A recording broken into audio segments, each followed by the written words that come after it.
yo voy a reforzar lo que ya tienen conocimiento de ello y simplemente aclarar, incidir en lo que va a ser absolutamente necesario en lo que vamos a estudiar inicialmente, lo que se llama el proceso de la fecundación. Entonces, recordar que el aparato genital masculino está conformado por los testículos, la vía espermática, las glándulas anexas, el órgano copulador o pene, y la función es perpetuar la especie.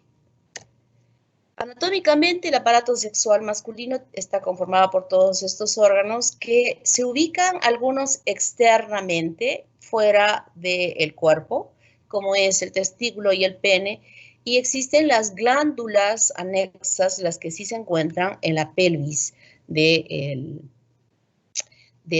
varón, ¿no? Entonces, esta presencia especial de ambas es muy importante. El pene en relación a la penetración en la cavidad vaginal de la mujer para que pueda depositar en ella el semen que se haya podido producir, y el testículo en esta parte externa también con una finalidad sumamente importante en la supervivencia del espermatozoide.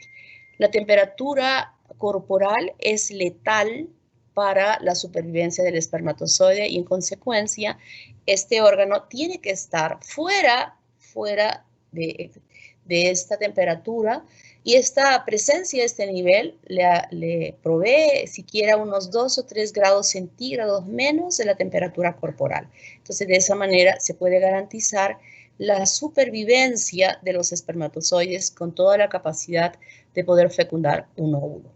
Y esta característica de ubicarse a este nivel fuera de la cavidad corporal, no solamente ese es el hecho que hace que la temperatura sea menor, sino que ustedes, cuando han estudiado anatomía y han visto el cordón espermático, ese tenía características. A ver, ¿cuáles son las características del cordón espermático?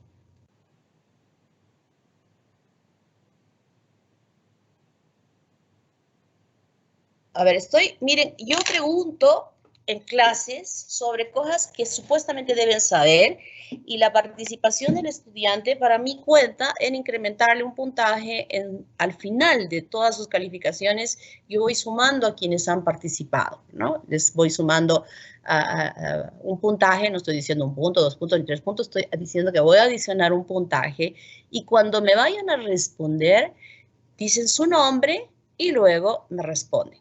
¿Ok? A ver, ¿cuáles son las características del pleso? ¿Qué elementos forman el cordón espermático? ¿Puedo responder yo, doctora?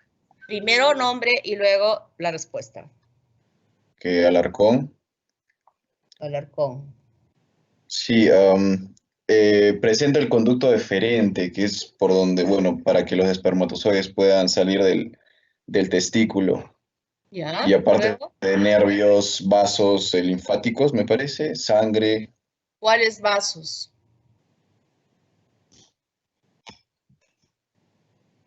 A ver, Richie. Richie. A ver, Richie. Ay, Richie Violet. Richie. Sí, Richie Violet. ¿Qué? Es que hay 2 Richie, doctora, No mi te hermana escucho y yo. tu apellido, perdón. A ver, perdón, tu apellido. Richie. Richie. Sí, R-I-C-C-I. Apellido. Richie. Ese es tu apellido. Ah, perdón. Sí, doctora. Ya. Yo pensé que era tu nombre. Ya, No, dime, pero ¿qué le digo más? que hay dos Richie, mi hermana y yo. Mi nombre es Violet. Violet. Ajá. Que las dos estudian embriología. Sí, doctora. Las dos están en la misma sección. Sí, doctora. Las dos van a dar examen juntitas. ¿Cómo? Juntitas, pues una al lado de la otra. Ah, no, yo estoy en el 2.º piso y ella está en el 1.er piso. El examen van a dar así. Oye, eso me huele a trampita, ¿eh? A ver, vamos a ver cómo lo separamos para el examen. Ya, doctora. Bueno, a ver, Violet. Sí, ¿Cuál Violet. es tu respuesta? Se encuentra la arteria del conducto deferente, la arteria testicular, la arteria cremastérica y el plexo venoso pampiniforme. Muy bien. Violet, ¿qué función tiene ese plexo pampiniforme? Es equivalente a la vena testicular. ¿Y función? ¿Tiene alguna función? ¿Alguien me quiere contestar? Alarcón, doctora. Delgado, doctora. Alarcón. A ver, Sí. delgado. Alarcón, Ah, déjale ok. a delgado. Sí, sí, claro que sí, doctor. Delgado. Doctora, el plexo pampiniforme es un sistema venoso contracorriente que hace que la temperatura del testículo sea menor. Muy bien. ¿Hay algún otro delgado en la clase? Creo que sí, doctora. Mi nombre es Camila. Camila Delgado. Ya, a ver, cuando sepan que hay otra persona que apellida igual, por favor me dicen su nombre también, porque si no, no sé a quién voy a colocar el puntaje y cuando no sé, no pongo ningún puntaje. Así es que mejor me dicen. Exactamente. Entonces, esta circulación, porque está retornando de haber irrigado toda esta parte del testículo, que está a una temperatura menor, la sangre está regresando hacia la parte de la circulación general del cuerpo, con una temperatura menor y envuelve en una longitud importante a la arteria testicular y de esa manera enfría la sangre, ¿no? Entonces, fíjense cómo la naturaleza de la anatomía en este segmento está garantizando que esta temperatura sea menor a este nivel, sea menor y de esa manera permita la supervivencia del espermatozoide. Entonces, aquí van a ver muchos conductos que los vamos a ver en las siguientes diapositivas. Finalmente, los espermatozoides van a llegar a la luz del conducto deferente, que es que este sí es el que va a ingresar dentro de la cavidad pélvica, le da la vuelta a la vejiga y luego sale, dando la vuelta, va a formar lo que se llama el conducto eyaculador, al cual va a drenar un conducto principal de la vesícula seminal, que es esta. Y este conducto eyaculador, 2 de cada lado, porque la vesícula seminal son 2 de cada lado, una de cada lado, perdón, van a aperturarse a nivel de la uretra. La uretra está saliendo de aquí de la vejiga, dentro del pene, para que sea eliminada la orina. Pero en este momento, este conducto se apertura en la uretra, a nivel de la uretra prostática. La uretra prostática es aquella la que pasa por la glándula prostática. La próstata es una glándula que envuelve a la uretra, ¿no? La envuelve completamente, como vamos a ver ahora. Y esta glándula, a través de múltiples conductos aperturados, también va a drenar la producción de los compuestos que produce la glándula prostática. Y luego, este semen que se ha formado aquí y que va a atravesar todo este circuito, va a ser expulsado a través de la uretra para que sea depositado en la vagina y cumplir ese rol que habíamos dicho de perpetuar la especie. Entonces, anatómicamente es esto. Y cuando hacemos nosotros un esquema más clarito, podemos visualizar que el testículo que se aloja en la bolsa escrotal y este testículo tiene, si se hace una evaluación semiológica de él, porque hay que hacerla, muchas veces puede estar desarrollándose algunas patologías, como por ejemplo cáncer testicular, que es es uno de los cánceres más agresivos que suele existir. Entonces la evaluación, el varón puede decir, siento algo que me duele, y va al urólogo, el urólogo evalúa, y a donde quiero llegar es que el testículo, a través de las capas más superficiales, que es la túnica albuginea, se desplaza, o sea, la piel se desliza fácilmente sobre la porción dura, no dura, sino firme de lo que es el testículo, la misma glándula, ¿no? ¿Y a qué se debe esto? Porque embrionariamente el testículo se forma en la cavidad abdominal. Y y ustedes saben que la cavidad abdominal está revestida de peritoneo. Entonces, para que de esta área, que es más o menos por aquí arriba, pueda descender el testículo, ubicarse en la bolsa escrotal, como que hay un espacio, una cavidad que se va a llegar a formar revestida de peritoneo. Entonces, ese peritoneo aquí hace que el testículo no esté adherida hacia la piel, sino como que está en una bolsita que se desliza fácilmente debajo de la piel. Este espacio que se ha llegado a formar por este peritoneo es un espacio que se mantiene en forma virtual, que muchas veces puede, en ciertas patologías, llenarse de líquido y producir lo que se llama hidrocele, o llenarse de sangre en situaciones de un trauma, por ejemplo, jugando fútbol, ha recibido el chico, el joven, una patada, Entonces puede provocar que haya un sangrado y este espacio se apertura llenando, ¿no? Entonces, en ese caso lo llamamos hematocele. Ese testículo está formado por tabiques, por septos, que alojan internamente a los tubos seminíferos. El tubo seminífero es como una manguera larga cuyos extremos están aperturados, ¿no? Como que aquí está aperturado y este otro lado está aperturado. No existe una continuidad de él o que sean tubos seminíferos separados. No, es un tubo continuo, plegado, tremendamente plegado en cada uno de estos espacios que se forma dentro del testículo y cuyos extremos libres se conectan a formar lo que van a ser los tubos rectos, que están aquí. Este es el tubo seminífero y aquí están los tubos rectos.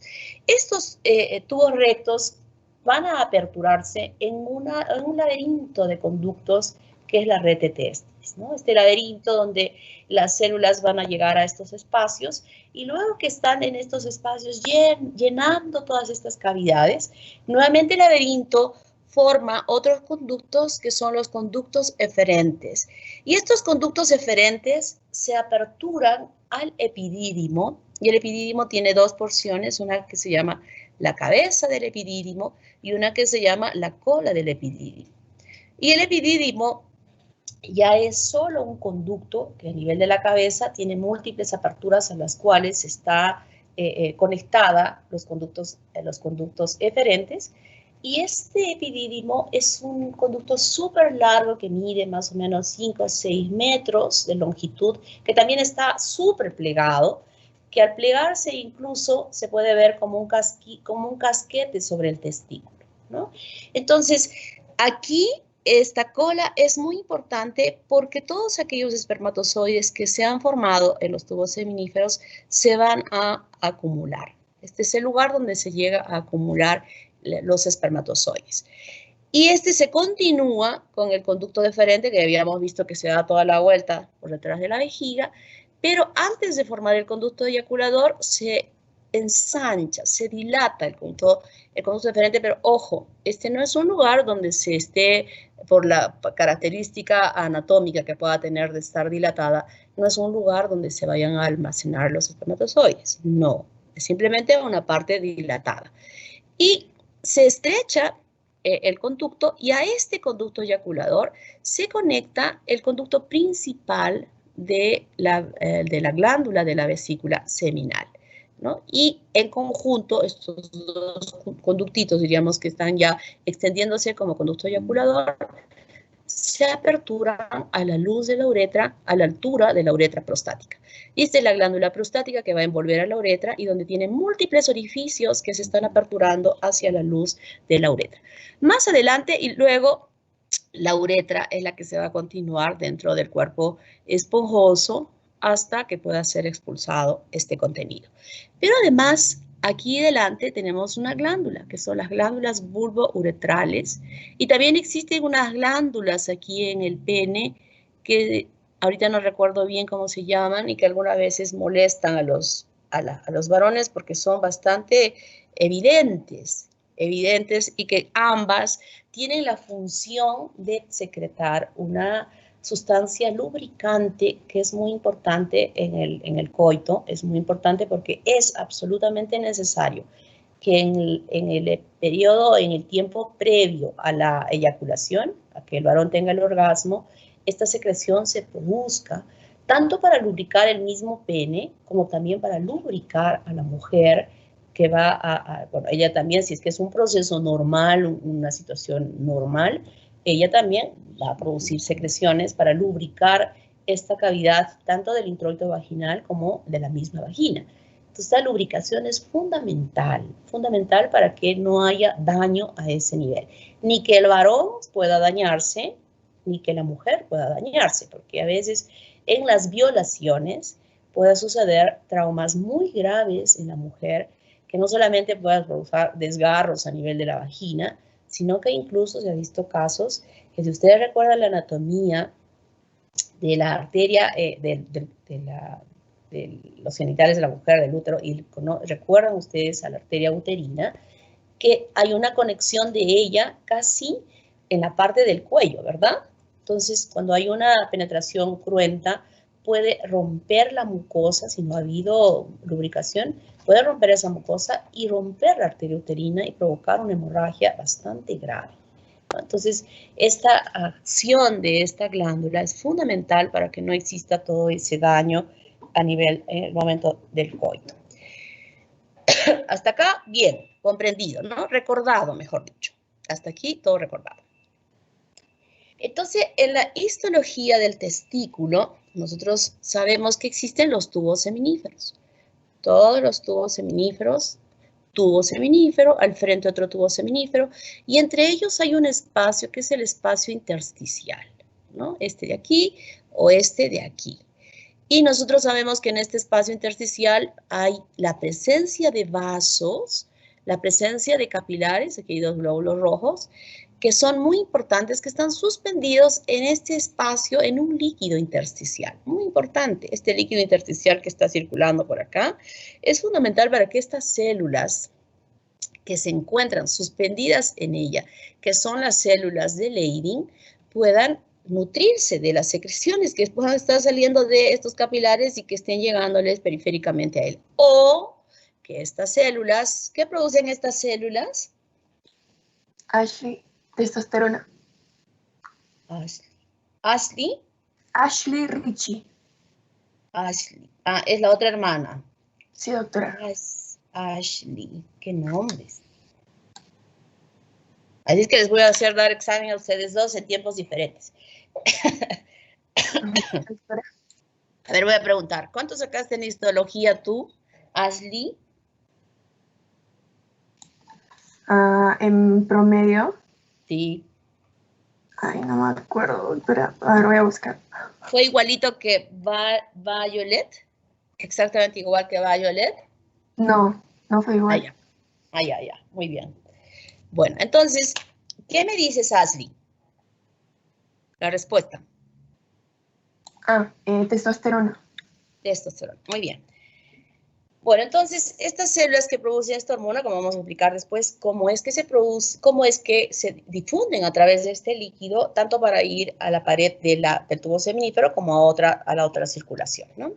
Entonces, el tubo seminífero externamente está tapizado en todo su contorno por las células mioepiteliales, cuyo núcleo lo estamos viendo acá, medios aplanados. Aquí también, miren, este es el núcleo, este es el núcleo, estos son los núcleos de las células mioepiteliales, que revisten completamente toda la superficie de cada tubo seminífero.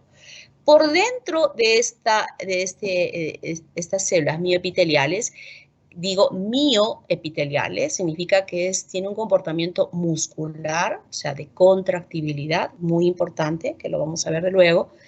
Por dentro de ellas se encuentran las células de Sertoli o Sertoli, cuyo núcleo estamos viendo aquí. La célula de Sertoli es una célula gigante, enorme, cuyo citoplasma se extiende desde esta parte basal hacia la parte apical. O sea, aquí donde yo estoy siguiendo el punterito, podría ser que esté yendo la célula hasta acá y esta otra, yo lo que estoy siguiendo es la célula. Todo esto es la célula de Sertoli. Y esta célula de Sertoli está unida en esta parte basal de este epitelio estratificado por células germinativas. Esta parte está fusionada con otra célula de Sertoli. O sea, las células de Sertoli en la parte de basal, en la parte periférica del tubo seminífero, están unidas, totalmente unidas. O sea que por dentro de las células mioepiteliales se encuentran las células de Sertoli, también tapizando como un segundo epitelio toda la parte periférica del tubo seminífero. Y entonces, estas dos células que están asentadas sobre una capa basal cumplen un rol importante y se llama ya se me fue el nombre, la barrera hematotesticular. Ambas, la capa basal, forman lo que se llama la barrera hematotesticular. ¿Qué significa esto? Ustedes saben que tenemos un sistema inmunológico en nuestro organismo, así como han estudiado el sistema respiratorio, el aparato digestivo, etcétera, que está conformado por muchos órganos. Nosotros tenemos un sistema inmunológico. ¿Cuáles son los órganos del sistema inmunológico?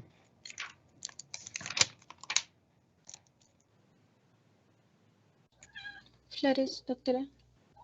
Del Flores. sistema inmunológico, principalmente los vasos, los ganglios linfáticos, el vaso.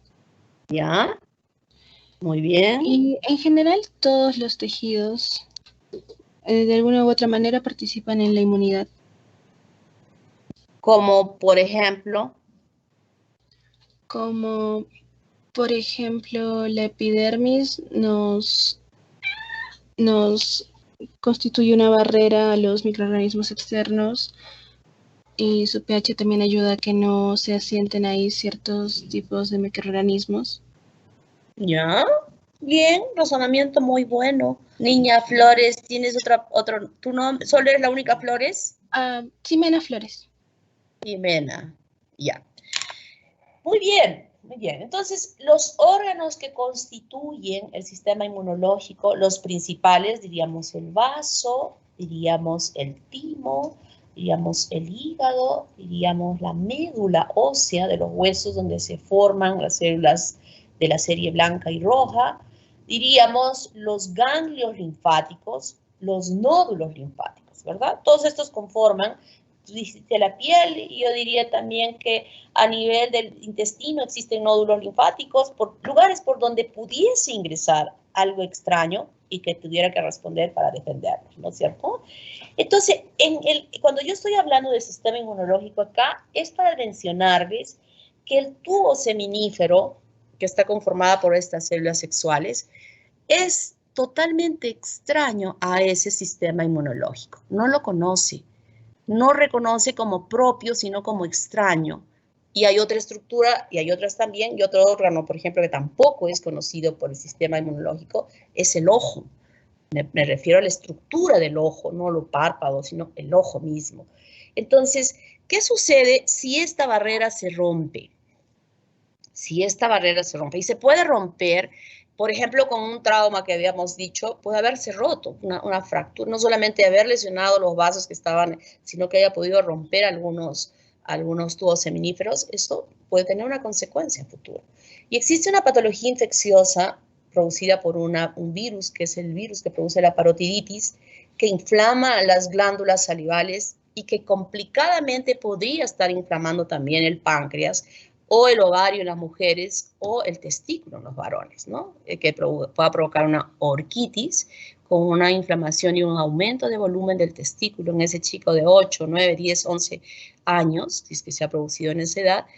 Ese chico, hay un estudio estadístico que aquellos jóvenes que sufren de parotiditis cuando son chicos y que han hecho orquitis, ojo, yo no estoy diciendo que todos los que han hecho parotiditis, que simplemente hayan tenido la inflamación de la glándula parótida, tengan que ser estériles. Si es que han tenido la complicación de haber hecho una orquitis, en ese caso sí estamos hablando de que pudiera haber habido un problema de esterilidad a futuro. Y eso es bastante frecuente, que cuando ha habido esta complicación, sí se produce una esterilidad. ¿Por qué? Porque como no eran conocidos o reconocidos por el sistema inmunológico, al estar presentándose estas células al sistema inmune, estos empiezan a producir anticuerpos que van a destruir a estas células, ¿no? Entonces, esta barrera hematotesticular es muy importante para proteger la integridad del sistema inmunológico y que se mantenga perfectamente bien a poder formar las células sexuales. Luego, internamente, esta célula de Sertoli, nosotros vamos a ver la diferenciación de la espermatogénesis con las diferentes fases hasta formar desde espermatogonias hasta espermatozoides en una maduración secuencial que se produce en el tubo seminífero, que se inicia en una forma incipiente en la pubertad y que luego alcanza las mayores producciones de espermatozoides en el varón, más o menos a los 35 hasta los 40 años. Y de ahí va declinando la formación de estas células sexuales a diferenciarse en espermatozoides en forma progresiva. Pero no estoy diciendo en forma absoluta, porque ustedes habrán visto que hay caballeros mayores de 80 años que todavía pueden tener hijos. O sea, no es que realmente aquella joven que pueda haberse casado con este señor mayor lo estén mirando mal y dicen, mira, esta chica está embarazada y miren el viejito este. No, ese viejito puede tener hijos, porque todavía, claro, en un número menor, pero tiene la capacidad de poder fecundar, ¿no? Ese caballero de 80 años, o a veces incluso un poco más.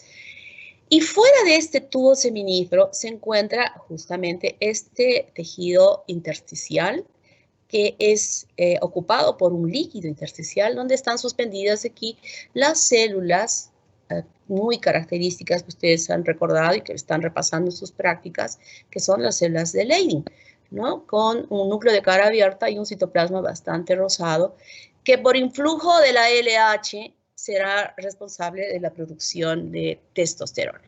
Y además en este mismo espacio estamos viendo vasos sanguíneos, capilares, y aquí hay una vena, donde el drenaje, la producción de esta hormona va a difundir tanto aquí hacia la luz como también en la parte periférica. Esa célula de Sertoli tiene diferentes funciones. La de sostén, cuando yo mencioné y dije que esta célula va desde la capa basal, desde la parte basal del tubo hacia la parte apical, esta célula es muy especial. Es una célula muy grande, que tiene en su periferia de la membrana citoplasmática, tiene como cavernas, desde la parte periférica hacia la parte central. Estas cavernas, que están rodeadas de membrana citoplasmática de la célula de Sertoli, alojan a las espermatogonias y que luego siguen permitiendo las divisiones celulares con un movimiento medio como de pseudópodos que van haciendo que desde la parte más baja, de acuerdo a cómo se están produciendo las divisiones, puedan seguir ascendiendo hacia la parte apical. Y en la parte apical, ya en la tercera fase de la espermatogénesis, va a modificarse la estructura de esta célula para conformar luego los espermatozoides que se están alojando aquí en la parte más superior, ¿no? Entonces, este proceso muy importante, la célula aquí dentro del tubo seminífero no existe circulación sanguínea. Y miren, hay tal cantidad de células. Y ustedes saben que las células necesitan y requieren que haya sangre por allí para que les dé el aporte nutritivo, el oxígeno que va llegando por la sangre. Y es esta célula de Sertoli que va recibiendo por ósmosis en la parte periférica a partir de esta luz, va a tener los nutrientes necesarios para permitir el sostén de estas células, tanto en que están ahí alojadas en estas cavernas, en estas cavidades que le provee, como dándole los nutrientes para su supervivencia y dándole las hormonas, porque van a entrar hormonas dentro del citoplasma de la célula que va a permitir que exista esta inducción para la diferenciación celular.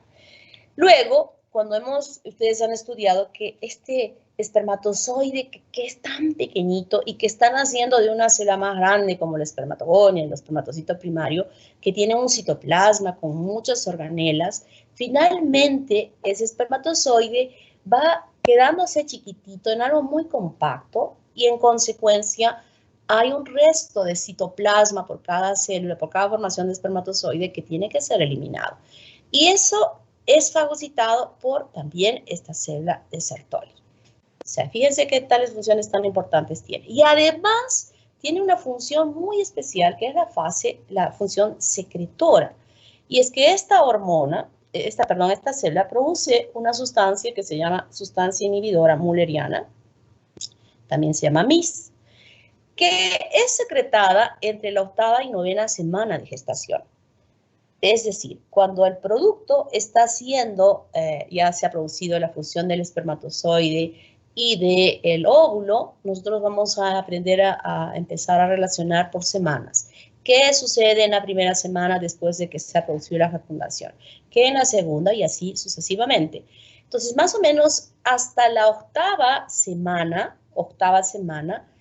se ha formado como resultado de esta fusión, ya sea de XX o ya sea de XY, se ha formado una gónada totalmente indiferenciada hasta ese momento. Genéticamente podemos decir que es varón o que es mujer, genéticamente, pero en la morfología, ya en cómo se va desarrollando los órganos, hasta este tiempo no sabemos si es que es varón o si es mujer porque tiene una gónada indiferenciada. Y entonces es en este momento que ya, si es que genéticamente es varón, ya empieza a producir estas celulitas que se han formado, esta sustancia inhibidora, para inhibir la diferenciación a que sea de una sexualidad femenina si es que es varón. ¿Qué quiero decir con esto? Que si, por ejemplo, genéticamente es XY y que por alguna situación, a pesar de que la genética está dispuesta ahí, pero ustedes saben que el entorno influye en el fenotipo, ¿verdad? El entorno, alguna medicación, algo que puede haber influido, pese a que genéticamente es varón, y sin embargo pudiera ser que esta célula de Sertoli no esté produciendo esta sustancia inhibidora mülleriana, esa gónada en este tiempo va a empezar a diferenciarse como que fuese de sexo femenino. Entonces, cuando genéticamente es mujer, no existe esta sustancia inhibidora mülleriana y en consecuencia la diferenciación va a ser a una sexualidad fenotípicamente femenina. ¿Está claro? Entonces, esta sustancia es muy importante para determinar que ese producto, si es que genéticamente es masculino, fenotípicamente también lo sea. Además, produce la proteína fijadora de andrógenos, que es una proteína que va a permitir que la testosterona que está siendo producida por las células de Leydig ahí en el intersticio pueda ser acoplada a esta proteína y permitir el ingreso de la proteína dentro de la célula para apoyar en el proceso de la espermatogénesis, es decir, que estimule la diferenciación de estas células y que alcancen la madurez completa para que formen los espermatozoides. Luego producen también inhibina y activina. La inhibina es una proteína, es un dímero, igual que la activina. Esta inhibina lo que hace es inhibir la acción de la FSH y la activina es el complemento a esta acción. ¿Y qué hace la inhibina? Es una sustancia sumamente importante en el apoyo a la espermatogénesis también, ¿no? Entonces, va a permitir que la maduración de esas células esté perfecta, ¿no? Esté perfecta y esta, como vamos a ver en la última diapositiva, puede actuar sobre el hipotálamo y sobre la glándula hipófisis, haciendo que se produzca o que no se produzca la FSH. ¿Qué hace la FSH en la espermatogénesis? La FSH dispara el gatillo, abre la puerta, hace el clic para que se inicie el proceso de la espermatogénesis. Entonces, esa hormona, al ser disparada correctamente, va a permitir que exista una cohorte de células sexuales masculinas perfectas, capaces de que hayan alcanzado la maduración completa, que estén en un número perfecto y que tenga, de acuerdo al número perfecto, tener la capacidad de poder fecundar un ovocito, ¿no? Entonces eso también ya lo han estudiado y hoy en día, dentro de todos los procesos de esterilidad, es una hormona, es una sustancia, esta proteína, que tiene que ser dosada. Ahora se dosa en sangre y nos ayuda a poder determinar las causas por qué este varón es infértil. Cuando nosotros estemos haciendo ahora sus seminarios en cada grupo de prácticas, ustedes van a explicar, se van a explayar para hablar sobre todo esto, porque va a ser un seminario muy bonito, muy bonito. Ya este fin de semana se los estoy colocando para que ya vayan investigando. Esto lo vamos a hacer casi ya en la tercera, cuarta semana, pero vayan investigando, vayan organizándose en sus grupos para que nos haga un seminario tan útil, tan bueno, de un conocimiento que lo van a tener para siempre.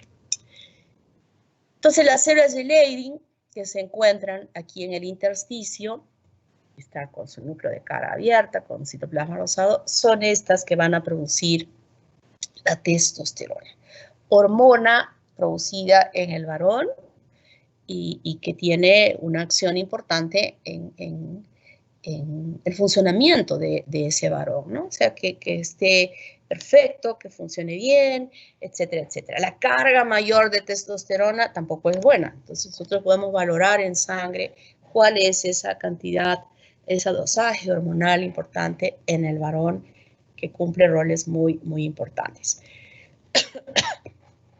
Entonces, el tubo seminífero, fíjense, tapizado, estas son las células mioepiteliales, está tapizada en toda su extensión. Y por dentro están las de Sertoli también en toda su extensión.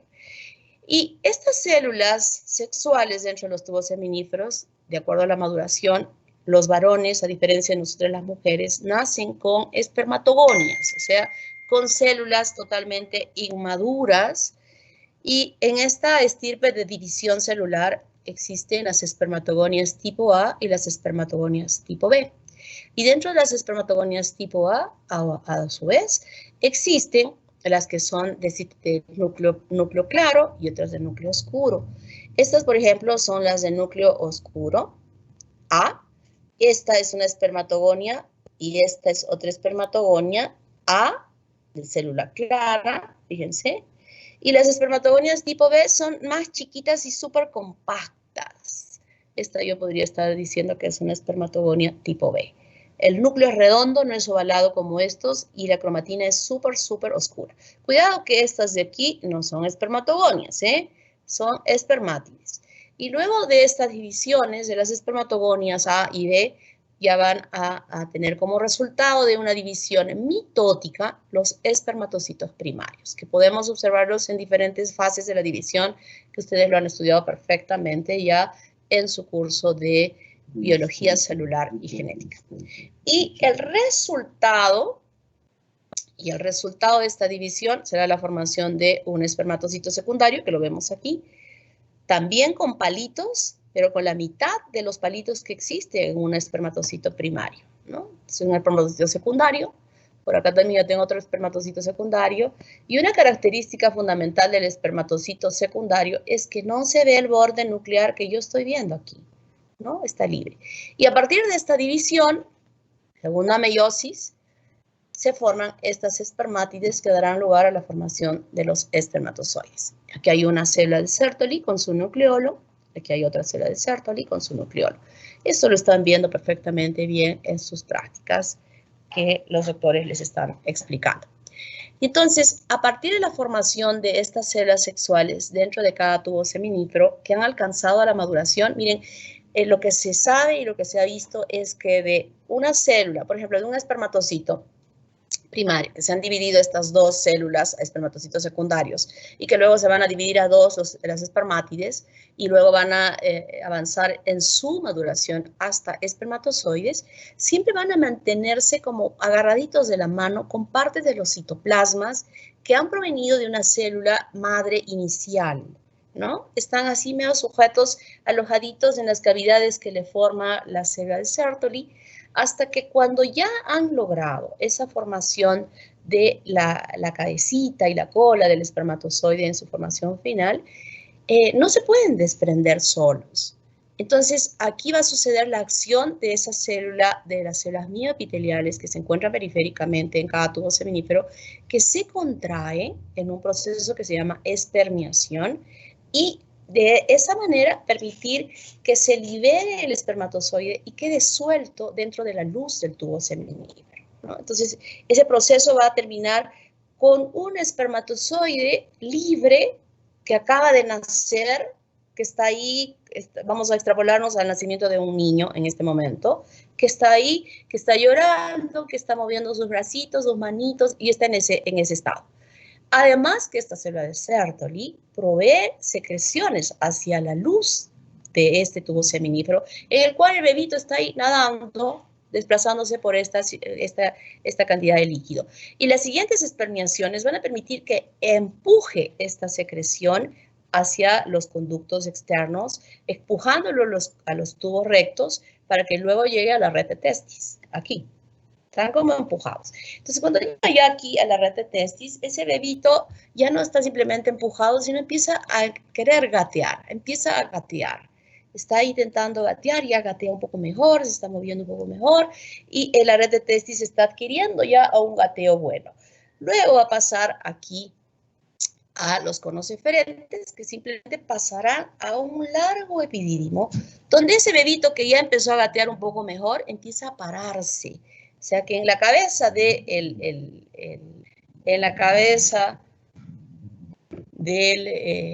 epidídimo, ya los espermatozoides se están parando, como un bebito que se va parando en su corralito, se va parando.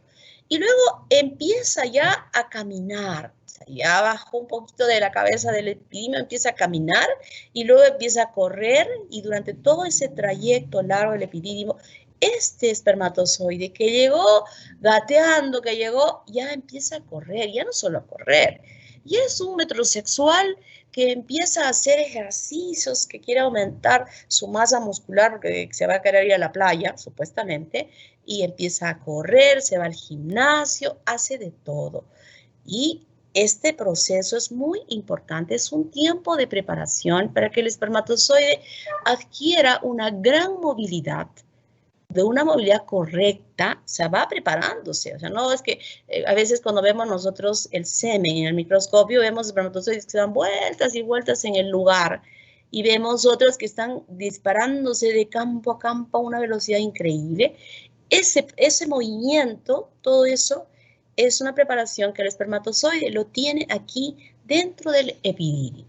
Hasta que los mastrómelos, que ya están súper preparados, en este avance a lo largo de todo él, se están localizando a nivel de la cola del epidídimo. Esto es muy importante, muy importante que se ubiquen ahí, porque desde allí van a ser expulsados al exterior en el momento de la eyaculación. Entonces, todos estos epitelios de todos estos conductos, después del tubo seminífero, a los tubos rectos, a la red de testis, a los conos eferentes, al epidídimo, todos esas células que revisten todos estos conductos son células de Sertoli modificadas.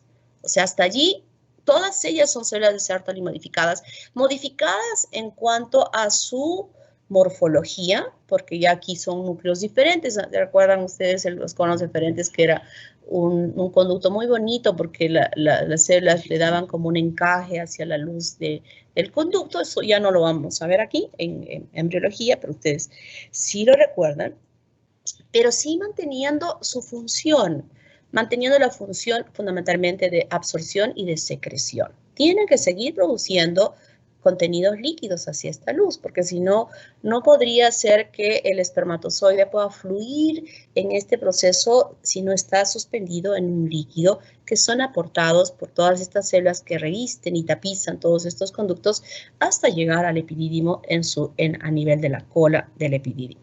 Entonces requieren de estas secreciones que los van a nutrir, que los van a poder mantener viables dentro de esta luz que está haciendo su recorrido, ¿no?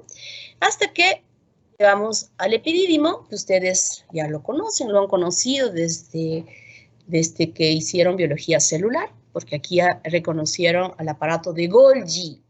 Aquí en esta parte ustedes vieron unas pelotitas de color marrón con una coloración especial, argéntica.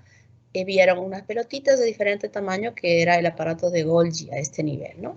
Y es que aquí en el epidídimo, que ya les estoy mencionando, donde el espermatozoide va a adquirir toda la motilidad, todo lo necesario para poder estar viable, súper móvil, súper activo, van a ser a este nivel, donde se produce incluso como resultado del metabolismo de la célula, que está metabolizando, definitivamente está gastando, sus mitocondrias están funcionando, etcétera, etcétera, van a haber compuestos que no son buenos. Entonces, eso los va a reabsorber para que sea más viable el espermatozoide. Va a haber un recambio de compuestos que se tienen, y hay la secreción de glucoproteínas, de ácido siálico, de gliceril fosforilcolina, ¿no? Y aquí se absorbe lo que no está bien, aquí se fagocita lo que no está bien y se secreta lo necesario para que se mantenga muy bien el espermatozoide.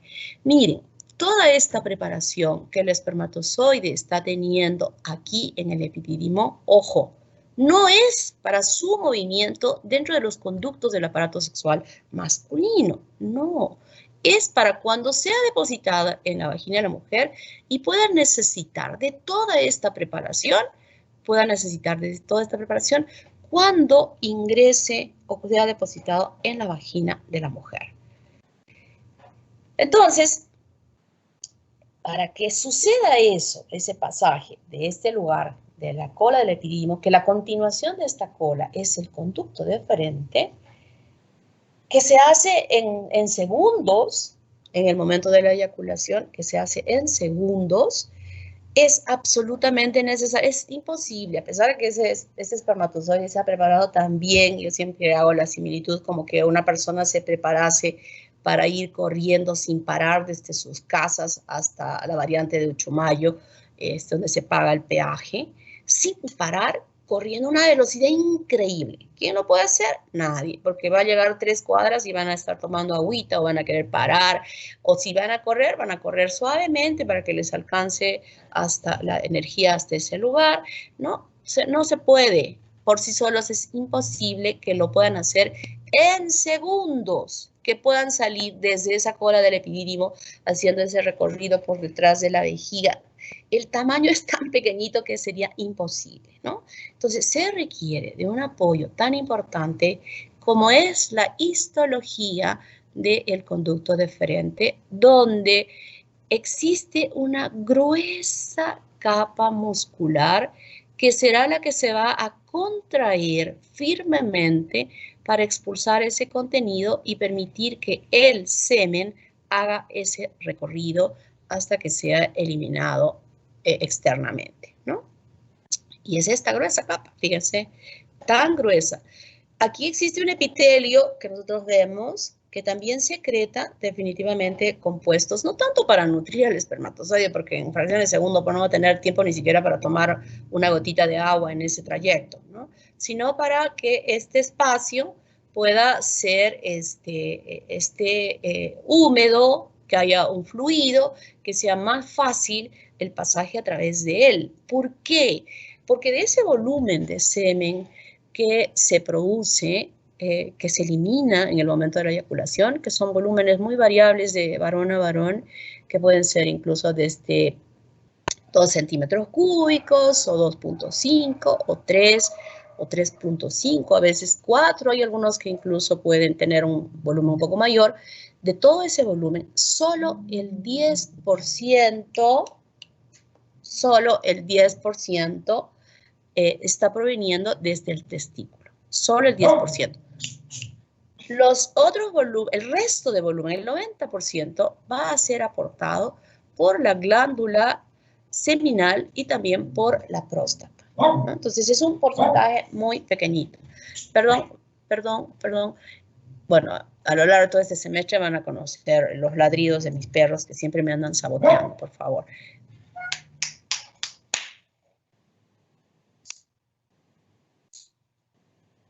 Ese es el más desobediente porque ya está viejo, tiene 13 años y es sordo y no entiende. Creo que vamos a dormirlo. No, que voy a dormir, es mi perrito precioso. Entonces, me están perdonando, ¿verdad? Sí. Está bien. Bueno, entonces es este conducto deferente a través de esta gruesa capa muscular la que va a garantizar la expulsión adecuada de ese semen hacia el exterior. Luego tenemos a las glándulas anexas que, como habíamos visto al principio, se alojan en la cavidad pélvica. Una de ellas es la vesícula seminal, la glándula que es una glándula que produce una serie de secreciones como fructosa, proteínas, ácido cítrico, prostaglandinas. Estas secreciones, igual que como mencioné al principio en relación al conducto deferente, En realidad también son secreciones que les sirven a estos espermatozoides cuando sean depositados en la vagina de la mujer. Porque este pasaje es tan rápido que el espermatozoide no es que va a usar esa fructosa ni nada de esto que está recepcionando a través de este líquido que vaya a utilizar. No, son compuestos que van a ser depositados en la vagina y que estos van a ser responsables de situaciones que se presentan en la vagina luego que es depositada, como voy a explicarles luego en parte del espermatograma, porque ustedes son los que van a investigar sobre esto, porque yo se los voy a preguntar en el examen. Entonces, esta glándula son como digitaciones que se proyectan desde la parte periférica hacia la parte central y el epitelio que reviste será responsable de la producción de todas estas secreciones. Una de las más importantes y que nosotros valoramos en el estudio del espermatograma es justamente la producción de fructosa. Será la sustancia energética que va a utilizar el espermatozoide para poder movilizarse dentro de la vagina de la mujer, ¿no? Esto sí lo valoramos en el semen. Este es un producto que valoramos en el semen. Y también produce una secreción que es la flavina y la fluoraceína, que son compuestos muy específicos de cada varón, que cuando esto se usaba, por ejemplo, hace años, cuando se tenía una violación, entonces se podía obtener el parte del semen de la vagina de la mujer violada y se comparaba, cuando esto se reseca, el semen se reseca, se muestran unas figuras arborescentes que son, es como el sello, como la huella digital. Todos tenemos huellas digitales absolutamente diferentes. Es una forma de poder identificarnos a las personas.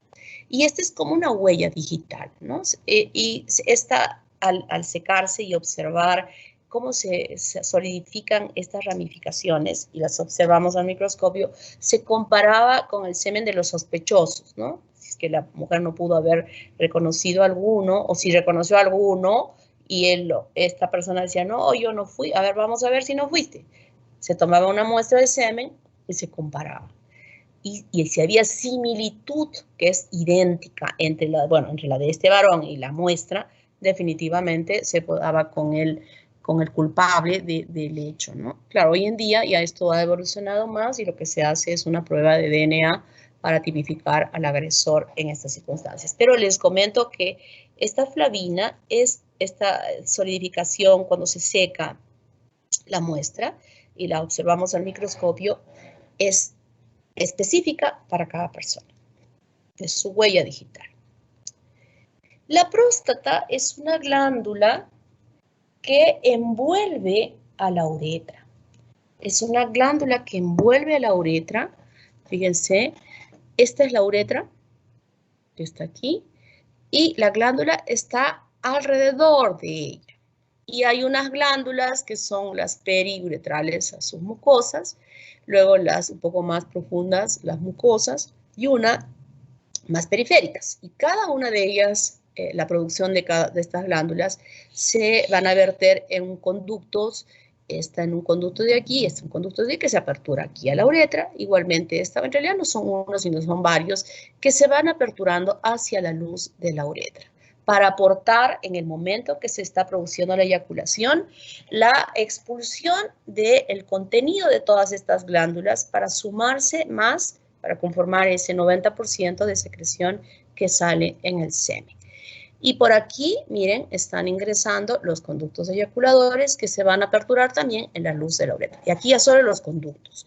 La glándula seminal no envuelve la uretra, está fuera de la uretra, pero esta sí. Y esto en realidad es un problema bastante grave para los varones, ¿no? Por la frecuencia de una patología que todos ustedes, chicos que están ahí, van a sufrir. O sea, es excepcional que algunos no lo sufran. El 90% lo sufre.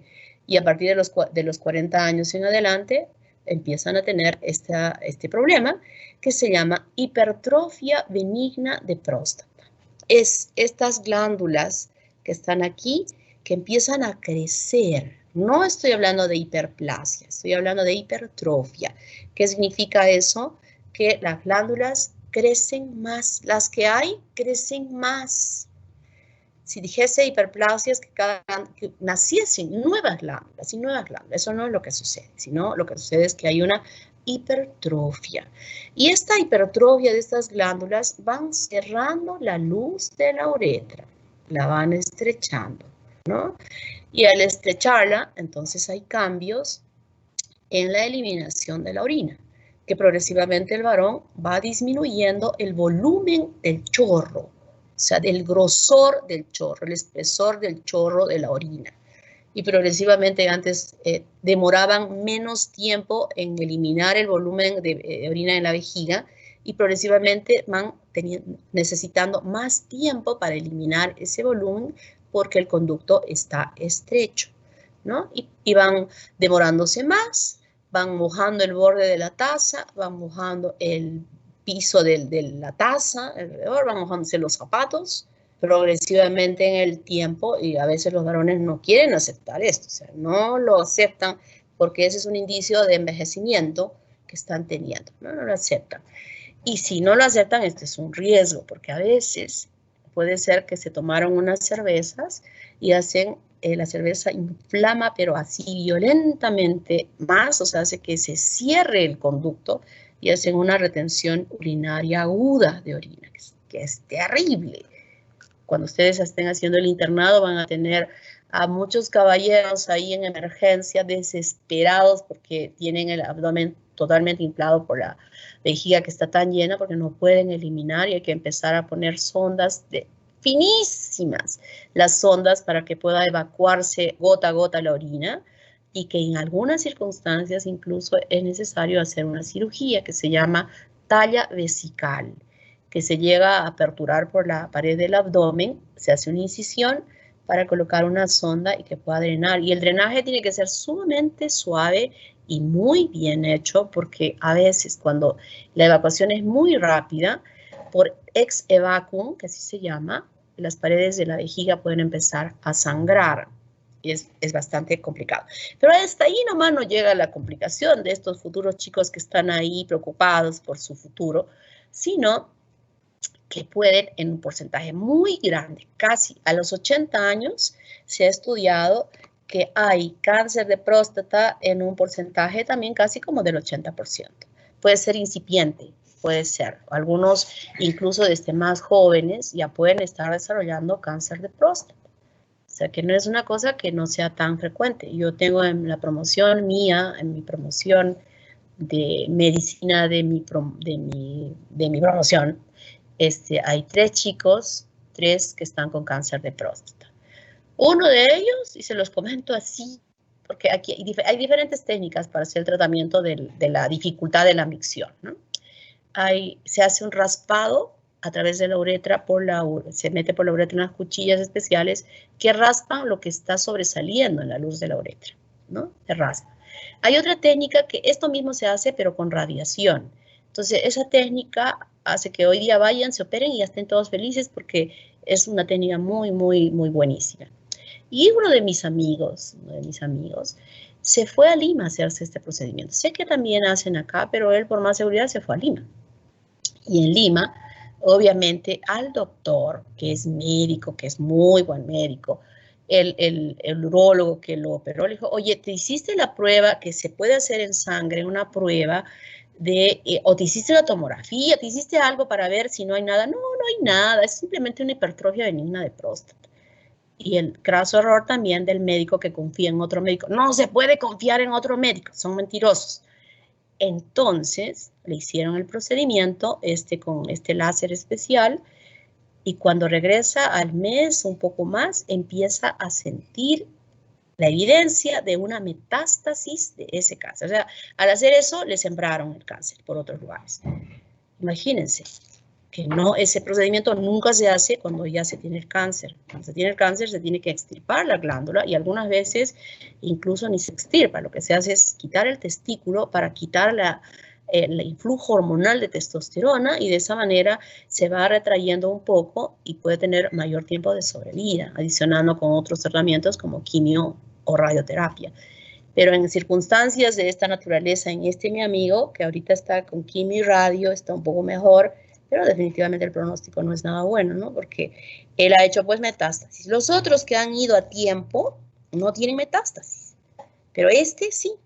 Fíjense, qué error de este muchacho, de este compañero mío. Son 3, ¿eh? Son 3. Si es que hay alguno que no está diciendo porque le da vergüenza, porque a veces les da vergüenza decir de esto porque es pues que no se cuidaron, que no se controlaron, y esto se puede controlar porque se saca en sangre este antígeno prostático específico que se eleva cuando hay cáncer, ¿no? Pero lo que sí los urólogos siempre dicen, miren, ¿por qué estoy hablando de esto? Porque me parece importante, porque este informe que yo estoy dando tienen que alcanzarles a sus papás, a sus tíos de más o menos esa edad, para que tomen precaución frente a esto. El urólogo dice, ni la tomografía, ni la resonancia, ni esta prueba puede reemplazar en forma absoluta a un tacto rectal, porque el tacto rectal es quien puede determinar, por la sensibilidad que tiene el urólogo, de la consistencia de esa próstata para saber realmente si es que es una hipertrofia benigna de próstata o si por ahí puede estar formándose una neoplasia, ¿no? Entonces, hay que prevenir esta situación, que se puede prevenir para que no pueda evolucionar a algo muy grave.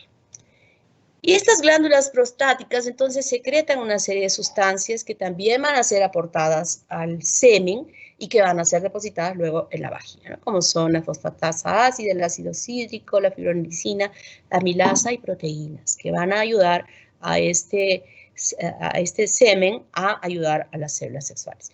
Por ejemplo, antes de que apareciese el antígeno prostático específico que se valora en sangre, se valoraba esta fosfatasa ácida, que cuando encontrábamos valores pues súper altos fuera de lo normal, estábamos asumiendo de que allí podía haber un cáncer. Cuando sucede que es necesario, bueno, les he dicho una técnica que es raspar a través de la uretra, es una cirugía un poco cruenta para el varón, pero es que aquí tiene que valorarse varios aspectos, ¿no? El aspecto sexual y el aspecto también de la patología.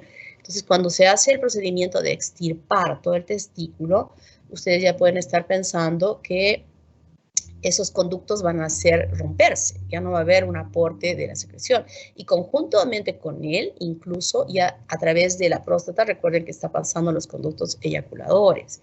Esto es un problema psicológico que puede tener el paciente, entonces a veces no quieren aceptar esto, ¿no? Imagínense un caballero de 40 años que le alteren la sexualidad, también hay que entender que va a ser un problema para él, ¿no?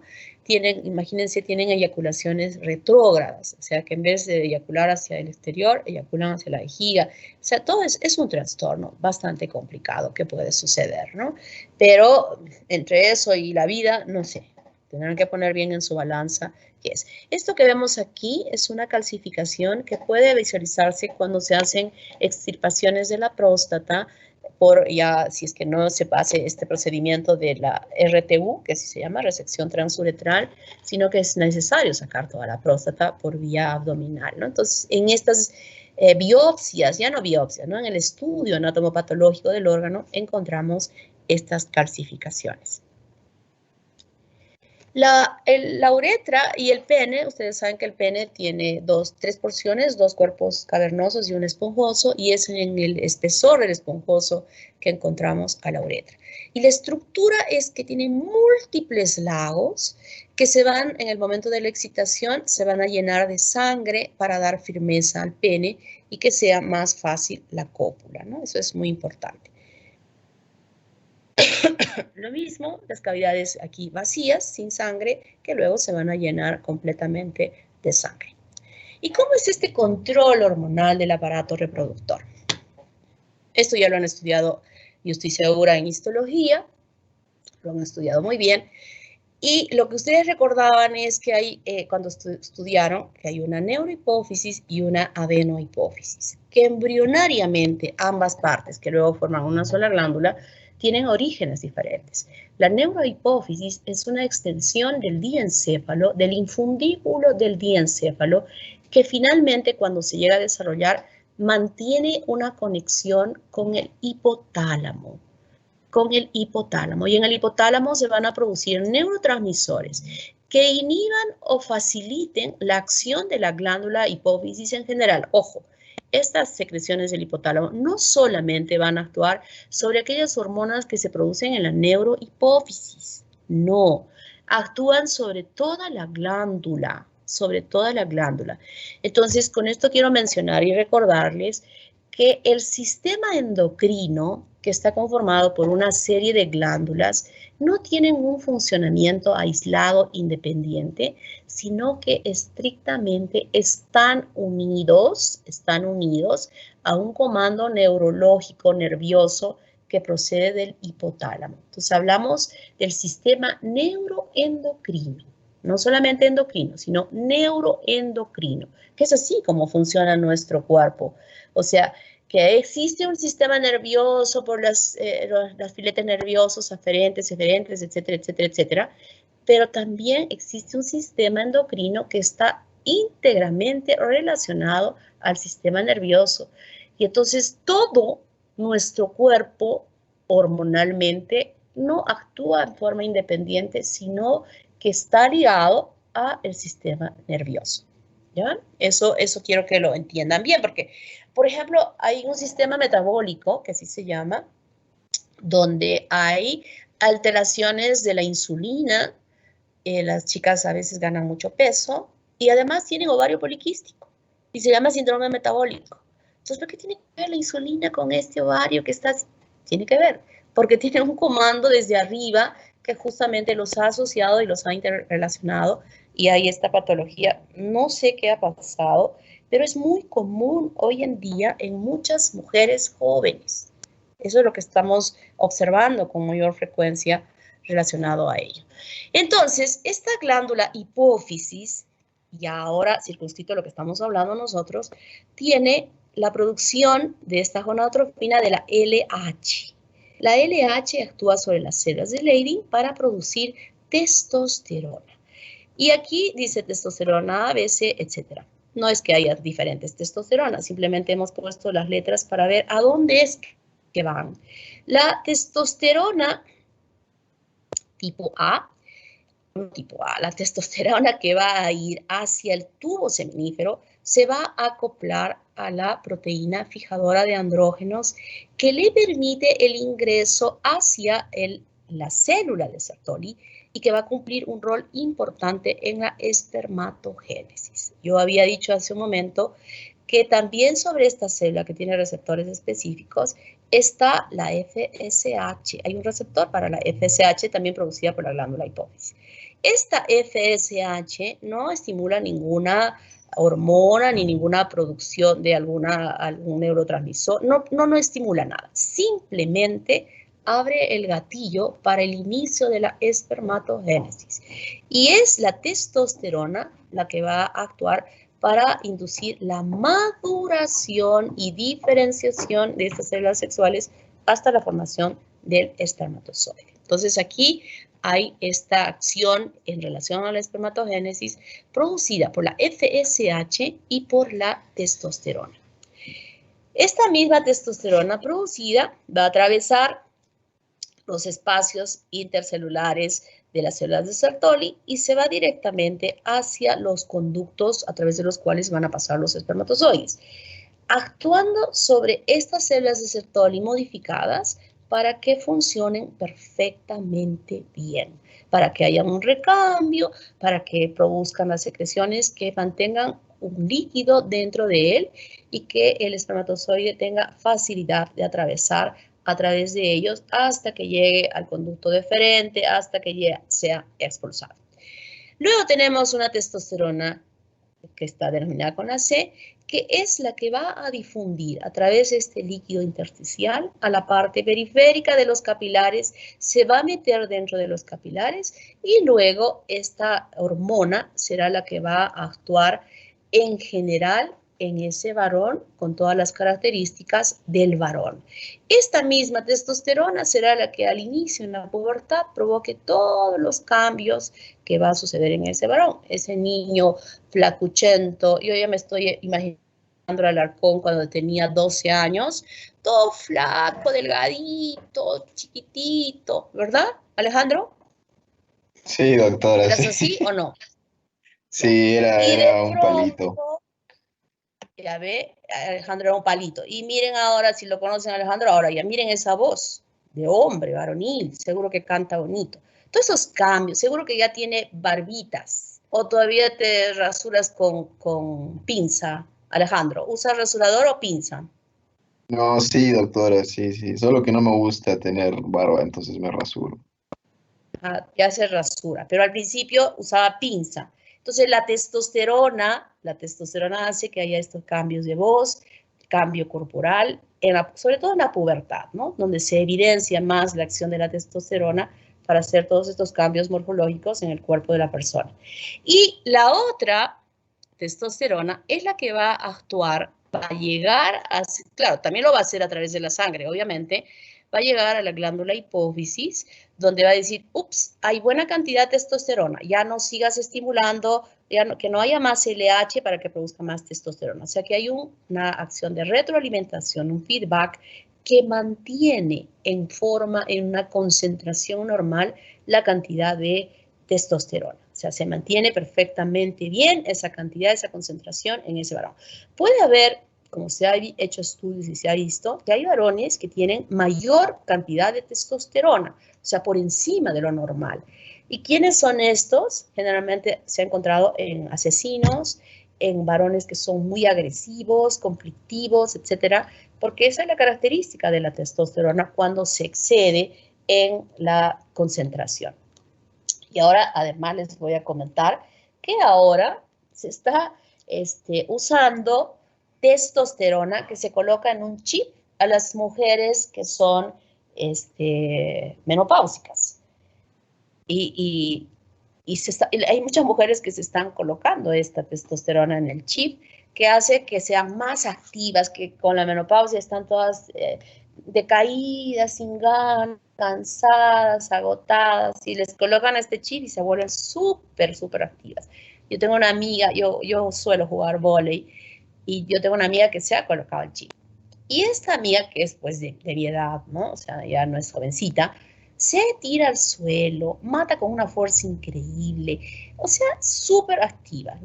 A todas las demás nos humilla y nos quiere decir, pónganse también ustedes, porque de verdad nos da envidia cómo juega, pero no, solo ella es la que se ha puesto el chip ahí en el boli. No sabemos qué efectos, porque esto es algo nuevo, ¿eh? No es algo que tenga tiempo, recién hará un año, un par de años. Hormona que se está colocando y que ya muchas personas, muchas mujeres la están usando. A ver, investiguen sobre ello y me informan qué efectos posibles posteriores podría suceder en una mujer que se está colocando estos chips con contenido de testosterona. ¿Hasta aquí hay alguna pregunta? ¿Hay alguna pregunta? ¿Todo está clarito? Para lo que a mí me interesa, que sepan, para la parte de la fecundación, para mí esto basta. ¿Hay algo más que quieran, alguna duda que tengan? Doctora, disculpe, hubo una parte que justo se me entrecortó la llamada. Estaba justo hablando del cuerpo esponjoso y el cavernoso y mencionó que había una red de lagunas. ¿Eso era en el cavernoso o en el esponjoso? En ambos. En Ah, ok. ambos hay esa red de lagunas vacías cuando el pene no está erecto, es en ambas. Y estas lagunas están conectadas a vasos sanguíneos que yo estoy segura, y ustedes me van a confirmar, que en el curso de anatomía les han hecho una clase sobre la parte neurológica de cómo funciona todo esto, ¿verdad? ¿Hicieron? Sí, ¿No doctora. hicieron? Ya, entonces, todo este comando nervioso, neurológico, que hay una interrelación bastante clara y precisa, justamente va a permitir que haya que permita el llenado de todas estas lagunas que se llenen de sangre para permitir la erección del pene, ¿no? Eso sucede en el preámbulo a la eyaculación, sucede que pueda haber la erección. Claro está que aquí hay anormalidades, ¿no? Que puede ser que un varón sin mediar una erección, esté eyaculando, ¿no? Entonces son alteraciones en la sexualidad del varón que hay el especialista, el urólogo, es el que apoya en la resolución de estos problemas sexuales que pudiera presentar el varón. Bueno, entonces creo que ya todo está claro, nadie me quiere preguntar nada, entonces vamos a pasar al aparato Doctora, sexual. Dime. Sí. Bueno, cuando usted está hablando del ovario poliquístico, tenía una duda de, más que todo en el curso de la enfermedad, si es que hay alguna diferencia entre el síndrome del ovario poliquístico a tener un quiste en el ovario.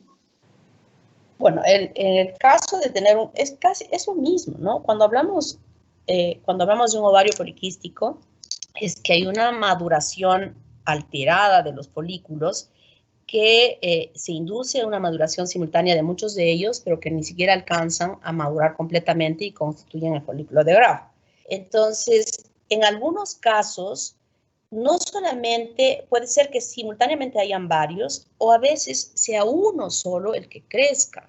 Cuando hablamos de ovario poliquístico, generalmente es un crecimiento no muy, diríamos, no es tan riesgoso a una complicación que sucede con un solo quiste. Cuando hay un solo quiste, crece tanto, que podría torcerse en la base del quiste, y al torcerse estaría estrangulando la circulación de sangre a este tejido, y en consecuencia es una emergencia de cirugía rapidísima, ¿no? Porque es un dolor intenso que presenta o se puede romper el quiste. Entonces es una complicación que requiere de una cirugía de urgencia. En cambio, en el ovario poliquístico son quistes más pequeñitos que no necesitan ser operados, sino que con un tratamiento médico se corrige esta alteración hormonal que está estimulando a un crecimiento irregular de muchos folículos y que se están traduciendo de esa manera, ¿no? Entonces, cuando el médico, la ginecóloga o el ginecólogo evalúa a una paciente y a través de la ecografía detecta esta situación, le administra hormonas que regularizan esta producción hormonal que está alterada. ¿Y por qué está alterada? Siempre que hay un ovario poliquístico, está asociada a un problema de hiperinsulinemia, o sea que tiene la insulina elevada. Por eso les decía, hay un comando superior que ¿qué tiene que ver el páncreas endocrino con el ovario? Uno podría estar pensando. Sí tiene que ver, porque están comandadas desde arriba. Entonces, esta relación se ve con mucha frecuencia, y en el tratamiento no solo se dan hormonas para corregir esta disfunción hormonal que está traduciéndose en ovario poliquístico, sino también se le tiene que dar metformina, por ejemplo, o que esa persona baje de peso, porque generalmente esa asociación es una chica que tiene mucho peso que está asociándose a lo otro. Entonces se corrigen ambas cosas para que la paciente, sus ovarios queden bien y que también esa persona no tenga la insulina elevada. Entonces hay que observar no solamente un extremo, sino ya los ginecólogos o las ginecólogas solicitan ambas evaluaciones de hormonas femeninas y también con diferentes pruebas, una insulina preprandial y postprandial, hacer todo un estudio para estar plenamente seguros de que estamos frente a un caso de esta naturaleza y corregir ambos en beneficio de esa niña, de esa chica jovencita, para que en el futuro pueda tener facilidad y no tenga problemas para embarazarse cuando decide embarazarse. Ok, ¿Está claro? doctora, muchas gracias. Sí. Muy bien. Entonces vamos a hablar ahora sobre el aparato genital femenino. Vamos a tratar de avanzar a algo. Y no me preocupo porque la siguiente clase es un poco más pequeña y continuaremos con lo que falte de esta parte. Entonces el ovario, el aparato genital femenino está formado por el ovario, por las trompas uterinas, el útero, la vagina, los genitales externos y también su función es perpetuar la especie.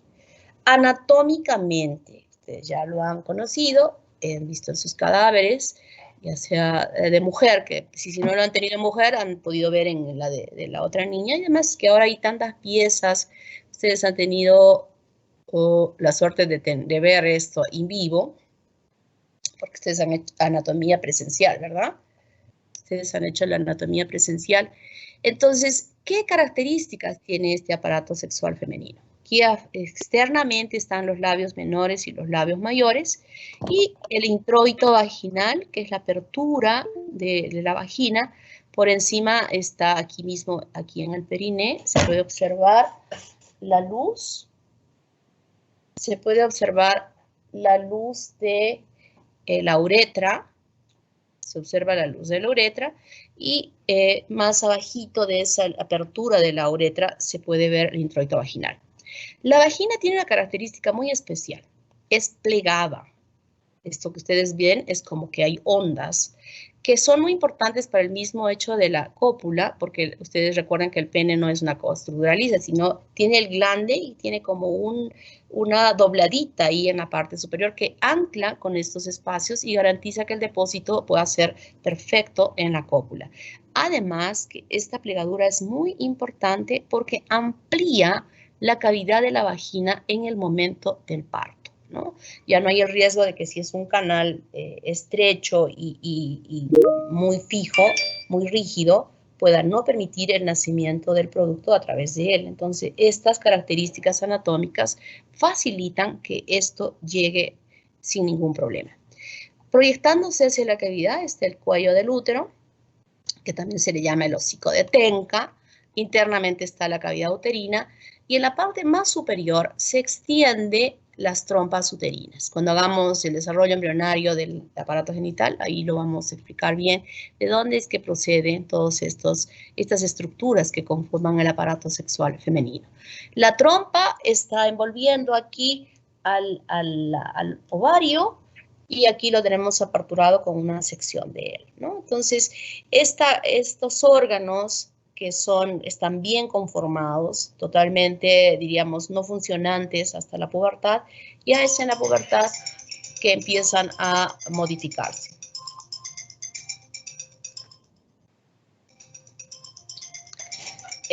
Esquemáticamente, nosotros tenemos aquí al útero, igualmente con la vagina, el cuello del útero que se proyecta, y esta luz que está aperturada aquí realmente no se ve así, ¿no? Es casi cerrada por el crecimiento del endometrio en su capa funcional y que está conectada a la trompa uterina, que tiene diferentes porciones. Una parte que pasa o atraviesa el espesor de la capa muscular del útero, que es la parte intramural. Luego está la parte ístmica, la que se estrecha. Luego viene la parte ampular y finalmente el infundíbulo, donde en la parte externa es abierta y donde se observan estas fimbrias muy importantes que envuelven al ovario en el momento de la ovulación, con una finalidad de que cuando se produzca la ovulación, es decir, la expulsión del óvulo, este óvulo no caiga a la cavidad abdominal, sino caiga a la luz de la trompa uterina. Miren, esto es increíblemente lo que pasa muchas veces, porque este funcionamiento tanto de las trompas como de los ovarios tiene que ser perfecto, ¿no? Tiene que ser perfecto. Pero hay situaciones a veces que, por ejemplo, este ovario lo han podido tener que quitar porque justo había un quiste de ovario enorme y el quiste pues es muy difícil que se pueda simplemente extirpar al quiste, sino tiene que extirparse con la glándula más. Y en esta trompa ha habido el desarrollo de un embarazo ectópico que ha roto las paredes de él y al romperse ya definitivamente se retira toda esta parte, ¿no? Entonces nosotros tenemos aquí un ovario que no se va a quitar porque ese no ha sido afectado, pero sí la trompa. Entonces cuando la mujer se le informa, mire, va a ser muy difícil que usted pueda tener hijos porque tiene usted un ovario de un lado y una trompa del otro lado. Sin embargo, al cabo de un tiempo, de repente la mujer aparece que ya se le suspendió la regla, no tiene menstruación. Cuando se hace el estudio hormonal si está embarazada, resulta que está embarazada. Miren, esta trompa de aquí se vino a dar la vueltita hasta aquí, a atrapar el óvulo y llegar a fecundar y que luego pudiera desarrollarse normalmente dentro de la cavidad del útero. Hay cosas maravillosas que llegan a suceder. Entonces, el ovario, ya es las 9:31. Creo que nos vamos a quedar allí, ¿ya? Nos vamos a quedar allí. Yo voy a continuar desde el ovario la siguiente clase sin ningún problema. Quiero intentar quiero intentar si puedo tomar la lista. Sí. Ya. Dígale dónde es, por favor. ¿Ya? Dígale.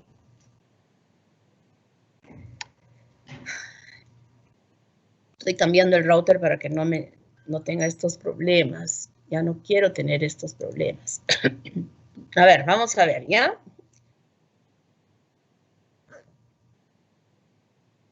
Espérense, primero voy a detener la grabación porque no es necesario esto. Están viendo mi pantalla, ¿verdad, niños?